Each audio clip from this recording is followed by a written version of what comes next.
राहुल गांधी यांनी जणू काय असा पण केलेला आहे की भाजपला सत्ता अजून जास्त संख्येनं त्यांचे खासदार निवडून आले पाहिजे, त्यांची सत्ता अबाधित राहिली पाहिजे आणि आमच्यासारखे जे यूट्यूबर आहेत त्यांना कायमस्वरूपी कंटेंट आपण दिला पाहिजे. त्यांनी जे भाषण लोकसभेमध्ये केलं, अप्रतिम असे बुद्धीचे तारे तोडले आणि त्यांनी एवढे फुलटॉस बॉल दिल्याच्या नंतर स्वाभाविकपणे ती संधी मोदींनी घेतली आणि मोदींनी षटकारवरती षटकार ठोकले. वारंवार आम्हाला असं वाटतं की जेव्हा केव्हा आपण काँग्रेस आणि राहुल गांधीच्या संदर्भात व्हिडिओ करतो की हा शेवटचा असेल आणि परत पुन्हा करायची वेळ येणार नाही. त्याचप्रमाणे आमचे प्रेक्षकही आम्हाला तशा सूचना करतात, पण वारंवार अशा घटना घडतात आणि त्याची दखल घ्यावी लागते. मोदींचं जे भाषण आहे, राहुल गांधींच्या त्या भाषणाला उत्तर देणार. खरं तर वस्तुतः राष्ट्रपतींच्या भाषणावरती तर अभिनंदन प्रस्ताव असं ते उत्तर होतं, पण इतकी संधी राहुल गांधींनी दिल्याच्या नंतर आणि 5 राज्यांच्या निवडणुका तोंडावरती आहेत, मग कोण असं संधी चुकवणार. त्याच्यातले आता ते सगळं भाषण उपलब्ध आहे, राज्यसभेतले भाषण आता उपलब्ध आहे. फक्त 2 मुद्दे राहुल गांधीचे जे ज्या पद्धतीनं मोदींनी खोडले त्याचा जरासा खुलासा होणं आणि त्याची चर्चा होणं आम्हाला आवश्यक वाटतं. ते काही ते एका पक्षापुरते नाही, देशाच्या पातळीवरती ते असे गंभीर मुद्दे आहेत. पहिलं, राहुल गांधी आपण जसं काही फार मोठं बौद्धिक काहीतरी मांडतो आहोत आणि आपल्याला ते कळलं, इतरांना कळलं नाही अशा पद्धतीनं की युनियन ऑफ स्टेट म्हणजे वेगवेगळ्या राज्यांची कशी मिळून हे युनियन बनलेलं आहे. म्हणजे त्यांना जसं काही सांगायचं की United States of America USA किंवा United States of Soviet Russia USSR जेव्हा होतं तेव्हा, तसं हे जणू काही United States of India USI असं आहे की काय. वास्तविक पाहता भारत हा देश राज्यांचा मिळून बनलेला नाही. ज्या कोणाला किमान थोडा तरी इतिहास माहीत आहे किंवा राहुल गांधीच्या त्या महान मेंदूमध्ये जे कोणी काही बाहेरून इनपुट देतात त्यांनी हे किमान त्यांना सांगावं. भारत स्वतंत्र झाला तेव्हा 565च्या पुढे म्हणजे जवळपास 600च्या इतके संस्थानं भारतामध्ये होती आणि शिवाय इंग्रजांचा काही प्रदेश होता. असा सगळा मिळून हा प्रदेश, आज ज्यांना राज्य म्हणतात त्या सीमा तेव्हा अस्तित्वात नव्हत्या आणि ह्या सगळ्या भूप्रदेशाचं सलग असं अस्तित्व म्हणजे भूमी म्हणून तर आहेच आहे, संस्कृती म्हणून पण आहे. म्हणून विष्णू पुराणातला दाखला देताना मोदींनी जो मुद्दा उपस्थित समोर केलेला होता की नैसर्गिकदृष्ट्या हिमाचल जो पर्वत आहे त्याच्या दक्षिणेला आणि जो समुद्र आहे त्याच्या उत्तरेच्या मधली जी भूमी आहे हा सगळा भारतवर्ष आहे आणि ह्याचे शेकडो पुरावे कित्येक वर्षापासूनचे आपल्याकडे उपलब्ध आहेत. म्हणजे हे लक्षात घ्यायला पाहिजे की अगदी म्हणजे केरळ वरती म्हणजे खाली केरळपासून ते पार वरती अगदी काश्मीरपर्यंत ज्या पद्धतीचे मंदिर, शैली, भक्ती संप्रदाय, आपल्याकडचे तत्वज्ञान विषय किंवा दर्शन ग्रंथ जे आहेत किंवा दार्शनिक जे होऊन गेलेले आहेत, आपल्याकडची वास्तुकला आहे, आपल्याकडची वस्त्र विणण्याची जी परंपरा आहे, असंख्य गोष्टी, संगीत आहे, कितीतरी लोककलांच्या संदर्भामध्ये आहे की तुम्हाला संपूर्ण भारतामध्ये एक संध असे त्याची सगळ्यांचा धागा जोडून त्यांची काय म्हणता येईल त्याला संगती लावून दाखवता येते. भाषा जरी वेगवेगळ्या असल्या तरी ह्या सगळ्या भाषांचे अंतप्रवाह, त्यांच्या प्रेरणा, त्या प्रदेशातल्या लोकांच्या, त्यांच्या धार्मिक आस्था, ह्या सगळ्यांच्या बाबतीमधले एक अतिशय सूत्रबद्ध पद्धतीनं असं तुम्हाला पूर्णपणे भारताचं मांडता येतं. हे राहुल गांधी आणि त्यांचे जे कोणी डावे आणि लिब्रांडू त्यांचे जे कोणी थिंक टँक आहेत त्यांच्या कदाचित गावी पण नाही. आज ज्या स्टेटबद्दल ते बोलत आहेत, युनियन ऑफ स्टेट म्हणतायत, ते स्टेट आधी अस्तित्वात नव्हते. भाषेच्या प्रमाणात, प्रदेश सलगीकरणाच्या प्रमाणामध्ये काही ठिकाणी नदी ही एक सीमा मांडून, असंख्य गोष्टी किंवा पर्वताची विभागणी केली गेली त्या मानून अशा विविध पद्धतीने राज्यांची रचना ही प्रशासनाची सोय म्हणून झालेली होती.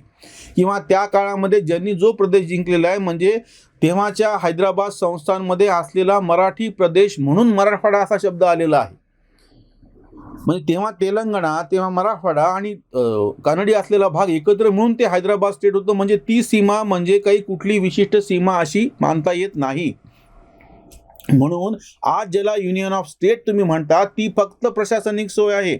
अमेरिकेसारखं, रशियासारखं वेगवेगळं ज्यांचं अस्तित्व होतं ते एकत्र येऊन त्यांनी एक काहीतरी देश तयार केला, असला भंपकपणा भारताच्या संदर्भामध्ये कुठल्याच अर्थाने, सांस्कृतिक तर सोडात बाकीच्या लागू पडत नाही. त्याच्यामुळे याची वेगळी दखल घ्यावी लागेल आणि असं म्हणून वेगवेगळ्या राज्यांना ते ज्या पद्धतीनं फूस लावता आहेत वेगळेपणाची, विशेषतः त्यांनी जाणीवपूर्वक म्हणू नये, मी त्याला विकृती म्हणेल, नेमका तमिळनाडूचा उल्लेख केलेला आहे. राहुल गांधी हे विसरतायत की त्यांच्या वडिलांची हत्या याच वांशिक द्वेषाच्या दंगली त्या आगीमधून झालेली होती. तमिळ आणि सिंहली ह्या वांशिक द्वेषाच्या त्या आगीमध्येच तुमच्या वडिलांची हत्या झालेली आहे, हे तुम्ही विसरतात. आणि तुम्ही नेमकं त्या तमिळनाडूचा उल्लेख करता जे तमिळ भाषा तुम्हाला येत सुद्धा नाही. ते तर सोडाच, मोदींनी स्वतः तमिळ भाषेतल्या कवितेच्या ओळी ज्या पद्धतीनं उद्धृत करून दाखवल्या, तुम्हाला पण तसं बोलता आलं असतं तर तुम्हाला तमिळ अस्मितेबद्दल बोलतात, पण तुम्ही इंग्रजीमध्ये बोलायला लागला. म्हणून तुम्ही तुमच्यामध्ये कसं रोम रोम भरलेलं आहे हे तुम्ही तुमच्या भाषणातून दाखवून देतात. म्हणून त्याच्यावरती कडक शब्दात निषेध पण केला पाहिजे. भारताची जी प्राचीन संस्कृती आहे ही सलग एकसंध अशी जी भूमी आहे, हिमाचल पर्वतापासून ते खाली समुद्रापर्यंत, ह्याचा अतिशय म्हणजे काय म्हणता येईल अपमान राहुल गांधींनी केला. म्हणून त्यांचा कडक शब्दामध्ये निषेध. हा विषय काही फक्त पक्षीय पातळीवरती एका विशिष्ट लोकसभेच्या अधिवेशनापुरता नाही, भारताच्या सांस्कृतिक एकतेच्या संदर्भामध्ये त्याच्यावरती त्यांनी केलेला आघात आहे आणि त्याचा निषेध.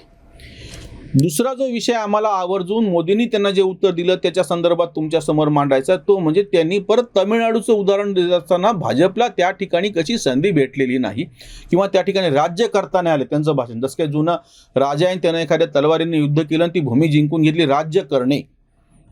नवीन लोकशाहीच्या संकल्पनामध्ये निवडणूक लढवण्याचा प्रत्येकाला अधिकार आहे आणि त्या पद्धतीनं लोकांसमोर जाणे आणि लोकांची सेवा करणे, म्हणून प्रधान सेवक असा एक शब्द आवर्जून मोदी वापरत आलेले आहेत.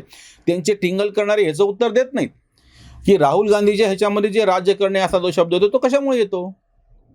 त्याला उत्तर देताना मोदींनी कुठल्या कुठल्या राज्यातून काँग्रेस हद्दपार कशी झालेली ते सांगितलं. म्हणून आम्ही त्याची फक्त एक आकडेवारी तुमच्यासमोर ठेवतो. नुसत्या गप्पा मारणे, नुसता काय म्हणता येईल त्याला विरोध करणे, ह्याच्यात काय अर्थ नाही. आपण अतिशय व्यवस्थित. आणि दुसरी गोष्ट म्हणजे बरेच राज्य हे छोटे असून त्या ठिकाणच्या आमदारांची संख्या मोठी आहे. म्हणजे आता गोव्यामध्ये निवडणूक होते, फक्त 2 खासदार निवडून येतात आणि त्या ठिकाणी 40 आमदार आहेत. ते जे प्रपोर्शन आहे एका खासदारामागं किती आमदार हे वेगवेगळ्या ठिकाणी वेगळे, म्हणून समजावण्यासाठी म्हणून तो जो प्रदेश आहे त्या ठिकाणी तो किती खासदारकीचा प्रदेश आहे, त्याच्या पाठीमागं काँग्रेसचे किती निवडून आले, फक्त तुम्हाला मी आकडेनिशी ठेवतो. आणि हे उतरत्या क्रमानं सगळ्यात मोठं राज्य आहे उत्तर प्रदेश. उत्तर प्रदेशमध्ये 80 खासदार निवडून येतात आणि त्या ठिकाणी काँग्रेसचे सध्या फक्त एकच खासदार आहेत, त्या म्हणजे सोनिया गांधी. या प्रदेशामध्ये 1989 पासून आज तागायत काँग्रेसचा मुख्यमंत्री झालेला नाही. दुसरं राज्य आहे महाराष्ट्र.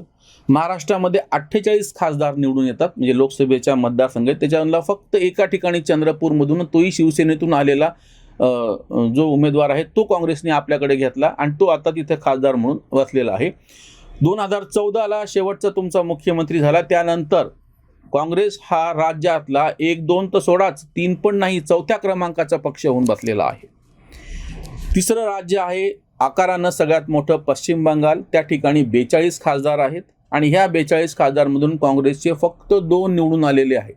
आणि नंतर झालेल्या विधानसभेमध्ये तर काँग्रेसचा एकही आमदार निवडून आलेला नाही. चौथं सगळ्यात मोठं भारतातलं राज्य आहे बिहार. या बिहारमधून 40 लोकसभेच्या जागा आहेत आणि त्याच्यापैकी काँग्रेसचा फक्त 1 खासदार निवडून आलेला आहे.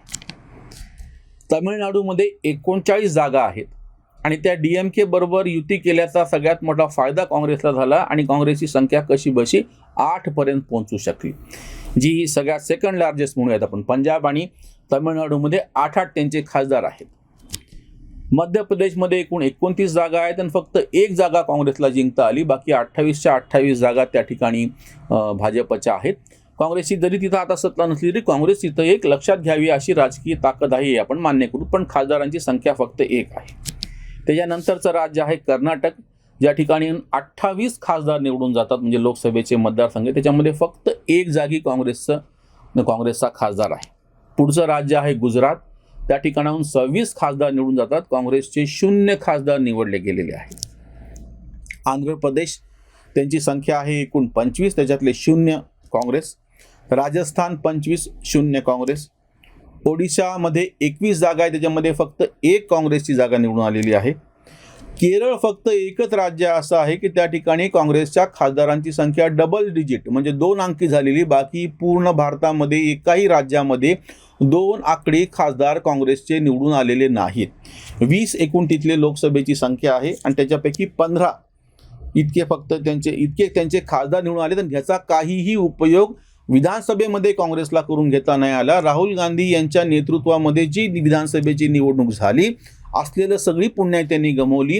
सत्ता बदलाची शक्यता होती ती पण गमावली आणि आता त्या ठिकाणी परत डावी आघाडी. इतिहासात 25-30 वर्षामध्ये पहिल्यांदा असं घडलं की प्रत्येक वेळी म्हणजे विरोधी पक्ष आणि सत्ताधारी पक्ष यांच्यामध्ये LDF आणि UDF मध्ये आलटून पालटून सत्ता मिळत होती.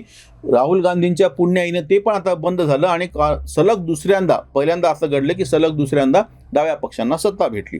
हे असे 12 राज्य आहेत की ज्यांच्यामध्ये 20 पेक्षा जास्त खासदार आहेत आणि त्या सगळ्यामध्ये मिळून एकूण 423 लोकसभेचे खासदार निवडले जातात या 20 राज्यामध्ये आणि ह्याच्यामध्ये फक्त 31 काँग्रेसची खासदारांची संख्या आहे.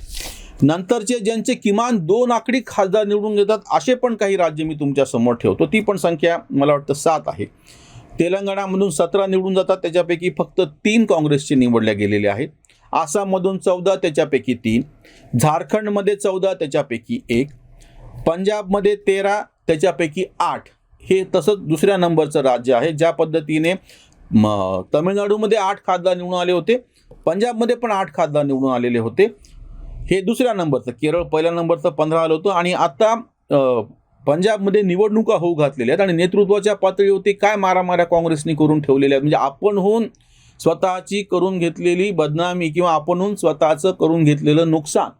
म्हणजे माझी खुद नैया डुबोए उसे कोण बचाए असं जे म्हणतात तशी परिस्थिती पंजाबमध्ये त्यांनी स्वतःहून करून घेतली. त्या अमरिंदर आणि सिद्धूच्या भांडणामध्ये अमरिंदरला बाहेर जावं लागलं, सिद्धूला महत्त्व दिलं आणि आता त्या सिद्धूलाही बाजूला करून चन्नीला मुख्यमंत्री पदाचा चेहरा केला. म्हणजे काँग्रेसची अशी तिथली सगळी चाल आहे की तिथं पण सत्ता आपल्याला भेटू नये.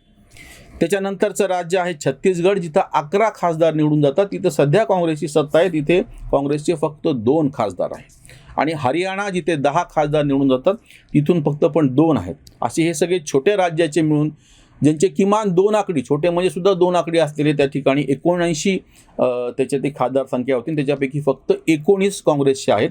म्हणजे अशा एकूण ज्यांचे किमान 2 आकडी जिथं लोकसभेचे खासदारांची संख्या आहे त्या सगळ्यांची एकूण मिळून बेरीज होती भारतभराची 502. आणि ह्या 500 बाकीचे छोटे छोटे राज्य आहेत म्हणून ते मी बाजूला ठेवतो. या 502 पैकी 50 काँग्रेसच्या ज्या जागा आहेत त्या निवडून आलेल्या आहेत. फक्त 10%. म्हणजे जी प्रमुख राज्य आहेत, मोदींची जी टीका होती की तुम्ही आम्हाला तमिळनाडूचं उदाहरण सांगता, तुम्ही किती राज्यामध्ये कुठल्या परिस्थितीला आहे, तर ही जी सगळी एकूण 18 महत्त्वाची राज्य आहेत ज्या ठिकाणाहून किमान 2 आकडी खासदार निवडून जातात. दुसऱ्यांना बोलायला सोपं आहे, पण जी काही परिस्थिती राहुल गांधींनी स्वतःच्या पक्षाची करून घेतली आणि ही टीका काहीच कारण नसताना स्वतःवरती ओढून घेतली, त्याच्यामुळे स्वाभाविकच त्यांच्यावरती या पद्धतीची आता टीका होते आहे. त्याच्यावरची ही उसंत वाणी.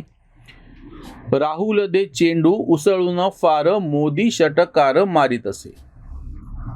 स्टेट युनियन सांगता बहाणा, संदर्भ पुराणा मिळे इथे. माथी हिमालय पायाशी सागर, सुखाचे आगर भारत हा. रात्रंदिन ज्याच्या मनामध्ये रोम, त्याचा आत्माराम, त्याला आत्माराम कैसा कळे. प्राचीन भाषांनी संस्कृती विशेष, तामिळ प्रदेश कळला का. तुकडे गँगचे घे वकील पत्र, तोडा फोडा सूत्र रक्तामध्ये. संसद वेशीला टांगली लक्तरे, संसद वेशीला टांगली लक्तरे, मौनात उत्तरे कांत म्हणे, मौनात उत्तरे कांत म्हणे. तमिळनाडूबद्दल बोलताना तिथल्या संस्कृतीच्या बाबतीतले किंवा एकूणच भारतीय प्रदेशांच्या संस्कृतीच्या बाबतीतले काहीतरी तर गोष्टी समजून घ्यायला पाहिजे होत्या, मग तुमच्या टीकेला आधार राहिला असता. किंवा काहीतरी आकडेवारी, जसं गरिबीच्या संदर्भात आम्ही आधीच व्हिडिओ केला होता गरिबीचा कारखाना म्हणून, काही कुठली आकडेवारी वापरायची नाही, कुठले तर्क वापरायचे नाहीत, कुठले संदर्भ वापरायचे नाहीत. आणि मोदींनी आपल्या भाषणात वारंवार नेहरूंचेच संदर्भ देऊन ह्यांची बत्तीशी ह्यांच्याच घशामध्ये घातलेली आहे. राहुल गांधी यांनी जो काही पण केलेला आहे की काँग्रेस मुक्त भारताचे खरे मुख्य भीष्म प्रतिज्ञा जणू काही राहुल गांधींनीच केली असं वाटतं आहे. त्यांचं धोरण त्यांना लखलाभ, त्यांचं समर्थन करणाऱ्यांना पण ते धोरण लखलाभ. इथेच थांबूयात. धन्यवाद.